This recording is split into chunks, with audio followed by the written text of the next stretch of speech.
ትራምፕ ኢራንን አዘናግተው ጉድ ሰሯት።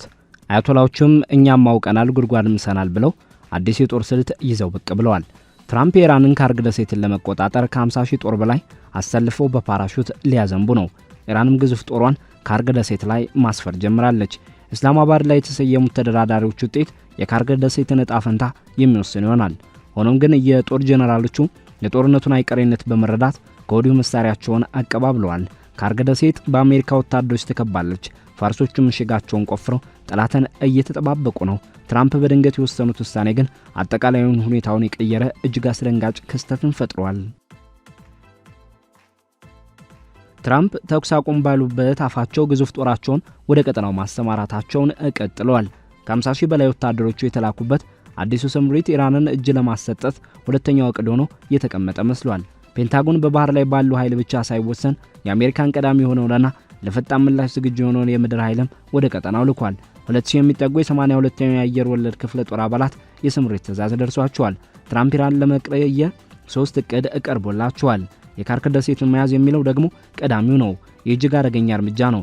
የኢራን መንግስት የህልውና ስጋት ስለሚሆን ኢራን ከደሴቲቱ ባሻገር የሚረዝም የከፋ አጸፋዊ እርምጃ እንድትወስድ ሊያነሳሳት ይችላል።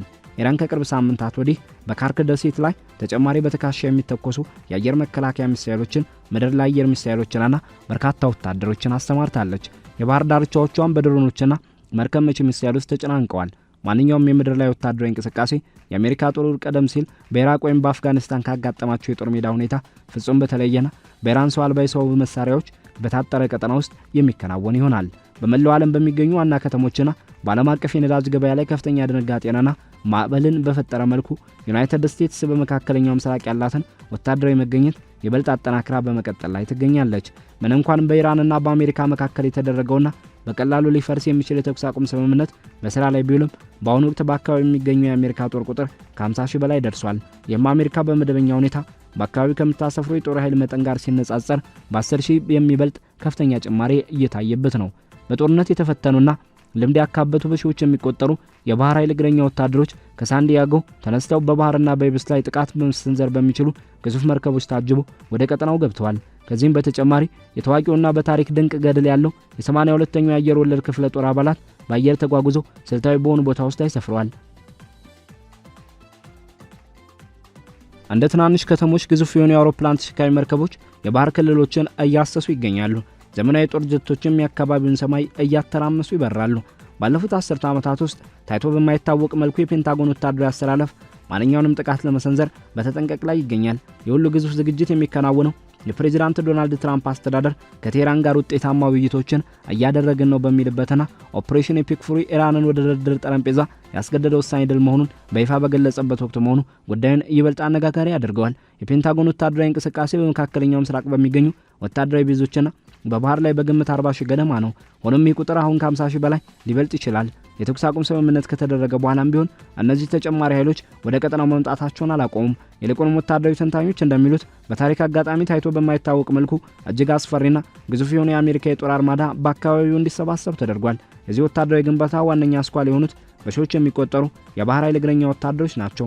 እነዚህ ወታደሮች በቀጥታ ከአሜሪካ ምዕራባዊ ባህር ዳርቻ የስልጠና ማዕከላትና ወታደራዊ ጣቢያዎች የተሰበሰቡ ናቸው። በሳንዲያጎ አቅራቢያ በሚገኘው ካምፕ ፔንድልተን በሚገኘውና ወደ 2200 የሚጠጋ አባላት ያሉት 11ኛው የባህር ኃይል ተዋጊ ግብረ ኃይል ዩኤስኤስ ቦክሰር በተሰኘው መርከብ ተጭኖ ተሰማርቷል። ከሳንዲያጎ ባህር ወሽመጥ የተነሳው ጦር ከተያዘለት የጊዜ ሰሌዳ ሳምንታት ቀድሞ መውጣቱ ታውቋል። የአሜሪካ የባህር ኃይል መጀመሪያ ላይ ስምሪቱን እንደ መደበኛ ኢንዶ ፓሲፊክ ስልጣን አድርጎ ቢገልጸውም በኋላ ላይ ግን በተለያዩ ምንጮች እንደተረጋገጠው በኢራን ላይ እየተካሄደ ያለውን ዘመቻ ለመደገፍ በሚል በአስቸኳይ ወደ መካከለኛው ምስራቅ እዝ እንዲዛወር ተደርጓል። ከዚህም በተጨማሪ 31ኛው የባህር ኃይል ተዋጊ ግብረ ኃይል የተሰኘውና ከ2200 እስከ 2300 የሚደርሱ ወታደሮችንና መርከቦችን የያዘው ቡድን በዩኤስኤስ ትሪፖሊ መርከብ ታጅቦ ከፓሲፊክ ውቅያኖስ ወደ ስፍራው ደርሷል። እነዚህ ኃይሎች በኤምቪ 22 ኦስፕሪ አውሮፕላኖች፣ በሲኤች 53 ግዙፍ ሄሊኮፕተሮች፣ በቀላል የታጠቁ ተሽከርካሪዎችና ሙሉ ወታደራዊ ቁሳቁሶች የታጠቁ በመሆናቸው በጠላት ክልል ውስጥ የባህር ዳርቻዎችን ለመቆጣጠር፣ የአየር ማረፊያዎችን በኃይል ለመያዝ ወይም ወሳኝ የሆኑ መሬቶችን በውጊያ ስር ለማቆየት የሚያስችል ሙሉ አቅም አላቸው። የእነዚህ ኃይሎች መምጣት በአካባቢው የሚገኙትን የባህር ኃይል እግረኞችና መርከበኞች ቁጥር በ5000 ያህል እንዲጨምር ያደረገ ሲሆን ቀድሞውኑ ጠንካራ የነበረውን የአሜሪካ ጦር ወደ አስፈሪ ደረጃ አሳድጎታል። ፔንታጎን በባህር ላይ ባለው ኃይል ብቻ ሳይወሰን የአሜሪካን ቀዳሚ የሆነውና ለፈጣን ምላሽ ዝግጁ የሆነውን የምድር ኃይልም ወደ ቀጠናው ልኳል። 2000 የሚጠጉ የ82ኛው የአየር ወለድ ክፍለ ጦር አባላት የስምሪት ትዕዛዝ ደርሷቸዋል። የጦር እያንዳንዳቸው 800 ገደማ አባላት ያሏቸው ሁለት ሙሉ የሻለቃ ጦሮችን ያካተተ ነው። እነዚህ እግረኛ ወታደሮች ማስጠንቀቂያ በደረሳቸው በ18 ሰዓታት ውስጥ ወደ ጠላት ምድር በፓራሹት የመውረድ ልዩ ብቃት ያላቸው ናቸው። እነዚህ ወታደሮች መገኘት አሜሪካ በኢራን ላይ በማንኛውም ሰዓት በፓራሹት የታገዘ ድንገተኛ የምድር ጥቃት የመሰንዘር አማራጭ እንዲኖራት ያደርጋታል። የፔንታጎን ባለስልጣናት በሰጡት መደበኛ ያልሆነ ማብራሪያ ዲፕሎማሲያዊ ጥረቶች በሚከናወኑበት ወቅት እነዚህ ወታደራዊ ስምሪቶች ሁሉም አይነት ወታደራዊ አማራጮች ዝግጁ ሆነው እንዲቆዩ ለማድረግ የታለሙ መሆናቸውን በግልጽ ተናግረዋል። የአየርና የባህር ኃይል ሁኔታም ቢሆን ከዚህ ባልተናነሰ መልኩ እጅግ አስገራሚ ነው። ሁለት በኒውክሌር ኃይል የሚሰሩ ግዙፍ አውሮፕላን ተሸካሚ መርከቦች በአካባቢው ያለውን የባህር ክልል ተቆጣጥረውታል። በዓለም ላይ ግዙፍና እጅግ ዘመናዊ የተባለችው ዩኤስኤስ ጀራልድ አርፎርድ፣ ዩኤስኤስ ማሃን፣ ዩኤስኤስ ዊንስተን ኤስ ቸርችልና ዩኤስኤስ ቤምብሪጅ ከተሰኙ የጦር መርከቦች ጋር በመሆን ወታደራዊ በላይነትን እያሳዩ ይገኛሉ። በአረቢያ ባህር በኩል ደግሞ ዩኤስኤስ አብርሃም ሊንከን ጦርነቱን በቀጥታ እየደገፈች ትገኛለች። የዋይት ሃውስ የፕሬስ ቃል አቀባይ ካሮላይን ሌቪስ በሰጡት መግለጫ ከቴህራን ጋር የተደረገው ንግግር ውጤታማ መሆኑንና የኢራን መንግስት ከገባበት አጣብቂኝ ለመውጣት እየሞከረ መሆኑን ገልጸዋል። ይሁን እንጂ በአካባቢው የሰፈረው ግዙፍ የአሜሪካ ጦር ቁጥር አልቀነሰም። ይልቁንም ይህ ግዙፍ ኃይል በዲፕሎማሲ ስም ኢራንን ክፉኛ ለመምታት እየተዘጋጀ ያለ ነው። የህዝብ ተወካዮች ምክር ቤት አፈ ጉባኤ ማይክ ጆንሰን ይህን ሁኔታ ሲገልጹ የጦር ኃይል በምድር ላይ ከሚደረግ ቀጥተኛ ጦርነት የተለየ ነው። በአሁኑ ወቅት ወታደሮቻችን በቀጥታ ጦርነት ውስጥ አይደሉም።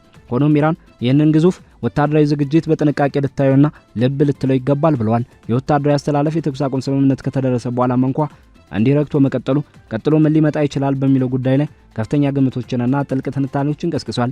በአሁኑ ወቅት በስራ ላይ ያሉና የቀድሞ ከፍተኛ የመንግስት የስራ ኃላፊዎች ለታላላቅ የዜና አውታሮች በሰጡ መግለጫ መሰረት አሁን በቀጠናው ለሚገኙ የምድር ጦር 3 መሰረታዊ የሆኑ ስልታዊ እቅዶች ተነድፈዋል።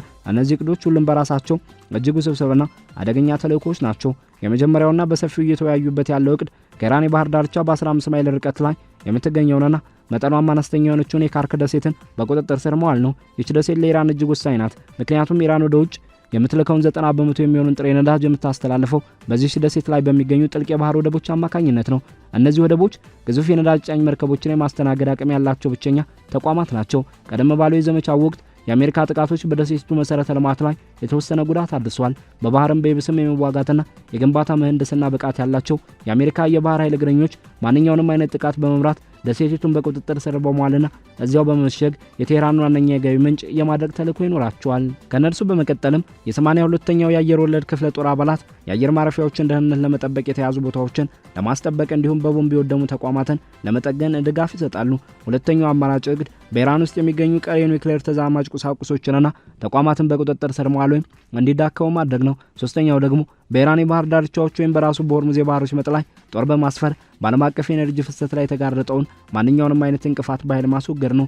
ተንታኞች እንደሚሉት እነዚህ እቅዶች በአሁኑ ወቅት ተግባራዊ መሆናቸው እድል ከ50% በታች ቢሆንም ሁኔታዎች ግን በማንኛውም ቅጽበት በፍጥነት ሊቀየሩ እንደሚችሉ ያስጠነቅቃሉ። የካርክ ደሴትን መያዝ እጅግ አደገኛ እርምጃ ነው። ይህም ለኢራን መንግስት የህልውና ስጋት ስለሚሆን ኢራን ከደሴቱ ባሻገር የሚረዝም የከፋ አጸፋዊ እርምጃ እንድትወስድ ሊያነሳሳት ይችላል።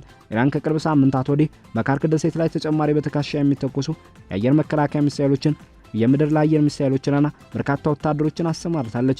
የባህር ዳርቻዎቿም በድሮኖችና መርከብ መቺ ሚሳኤሎች ተጨናንቀዋል። ማንኛውም የምድር ላይ ወታደራዊ እንቅስቃሴ የአሜሪካ ጦር ቀደም ሲል በኢራቅ ወይም በአፍጋኒስታን ካጋጠማቸው የጦር ሜዳ ሁኔታ ፍጹም በተለየና በኢራን ሰው አልባ የጦር መሳሪያዎች በታጠረ ቀጠና ውስጥ የሚከናወን ይሆናል።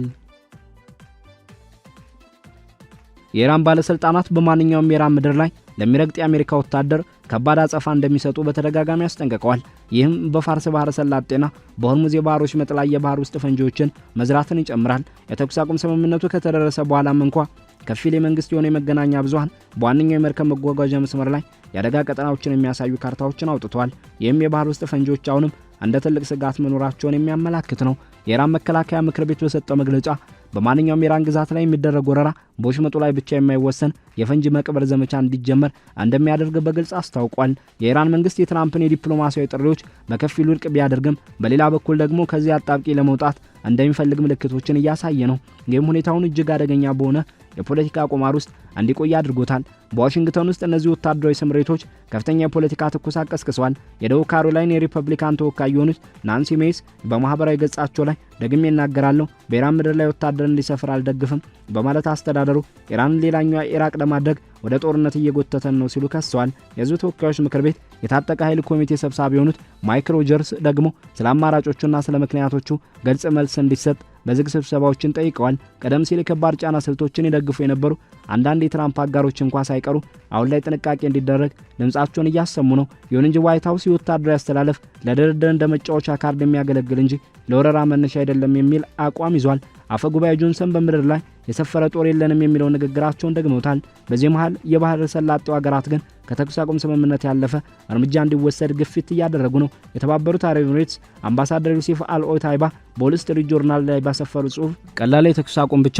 በቂ አይደለም በማለት ሁሉንም የኢራን ስጋቶች የሚፈታ የመጨረሻ ውጤት እንዲመጣ ጠይቀዋል። የአውሮፓ ባለስልጣናት ደግሞ በምድር ላይ የሚደረግ ማንኛውም ወታደራዊ እንቅስቃሴ ለከፋ ጥፋት እንደሚዳርግ በግል ማስጠንቀቂያ ሰጥተዋል። ከ9/11 ጥቃት በኋላ መጀመሪያ ላይ ወደ አፍጋኒስታን የተላከው ጦር 3000 ገደማ ብቻ የነበረ ቢሆንም በኋላ ላይ ግን ከ100,000 በላይ ደርሷል።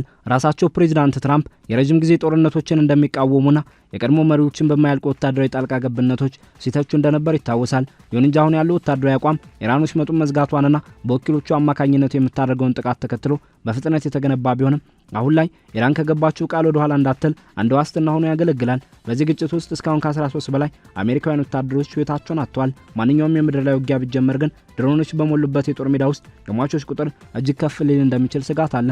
የሆርሙዝ የባህር ሰርጥ የዓለም አቀፍ ኢነርጂ ዋነኛ የደም ዝውውር መስመር ሆኖ ቀጥሏል። ምንም እንኳን የተኩስ አቁም ስምምነት ተደርጎና መስመሩ እንዲከፈት ቃል ቢገባም የፈንጂ ስጋቶችና የኢራን ማስጠንቀቂያዎች የመርከብ ኩባንያዎች ጥንቃቄ እንዲያደርጉ አስገድደዋል። የነዳጅ ገበያውም በከፍተኛ ሁኔታ እየዋዠቀ ይገኛል። መስመሩ ዳግም ከተዘጋ ወይም የፈንጂ ስጋቱ ከቀጠለ የነዳጅ ዋጋ በከፍተኛ ሁኔታ በመጨመር በመላው ዓለም የሚገኙ ሸማቾችን ይጎዳል።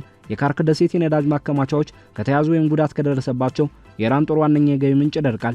ሌሎች አነስተኛ ወደቦችና የብስ መንገዶች ቢኖሩም የካርክን ያክል ግዙፍ መርከቦችን የማስተናገድ አቅም የላቸውም። ሁኔታው አሁንም ያልተረጋና እጅግ ከፍተኛ ውጥረት የነገሰበት ነው። የዋይት ሀውስ ባለስልጣናት ኢራንን ተስፋ የቆረጠችና የዛለች በማለት ቢገልጿትም የኢራን የፈንጂ ማስጠንቀቂያዎችና በካርክ ደሴት ላይ የምታደርገው የመከላከያ ዝግጅት ግን በቀላሉ እጅ የምትሰጥ አለመሆኗን ያሳያሉ። ትራምፕ የድርድር ጊዜውን አራዝመዋል። የክልሉ ኃይሎችም የረጅም ጊዜ ስምምነት ላይ ለመድረስ በፓኪስታን እየተገናኙ ነው። በኢራን ወኪል ኃይሎች ጥቃት ሲሰነዘረባቸው የቆዩት የባህረ ሰላጤው ሀገራትም አቋማቸውን እያጠናከሩ ነው። አንድ ግልጽ የሆነ ነገር ቢኖር ዩናይትድ ስቴትስ በዚህ ወሳኝ ወቅት በመካከለኛው ምስራቅ ታይቶ የማይታወቅ ግዙፍና ዝግጁ የሆነ ጦር አሰልፋለች። የሚመጡት ቀናትና ሳምንታት ይህ ጦር ግንባታ ለድርድር ማጠናከሪያነት የሚያገለግል የመጨረሻው መጫወቻ ካርድ ይሁን ወይም ደግሞ ወደ ከፋ ደረጃ የሚያሸጋግር የመጀመሪያው ተግባር የሚለውን ይወስናሉ። ለአሁኑ ግን 50 ሺህ አሜሪካውያን ወታደሮች ከሙሉ የባህርና የአየር ኃይል አቅማቸው ጋር ተጠንቅቀው በመጠባበቅ ላይ ይገኛሉ። መካከለኛው ምስራቅ እንዲህ ያለ የተከማቸ የአሜሪካ የጦር ኃይል ካየ 10 ዓመታት አልፏል። የተኩስ አቁም ስምምነቱ ቢኖርም ባይኖርም የዚህ ጦር መገኘት የሚያስከትለው ውጤት ለሚቀጥሉት በርካታ ዓመታት የሚያስተጋባ ይሆናል።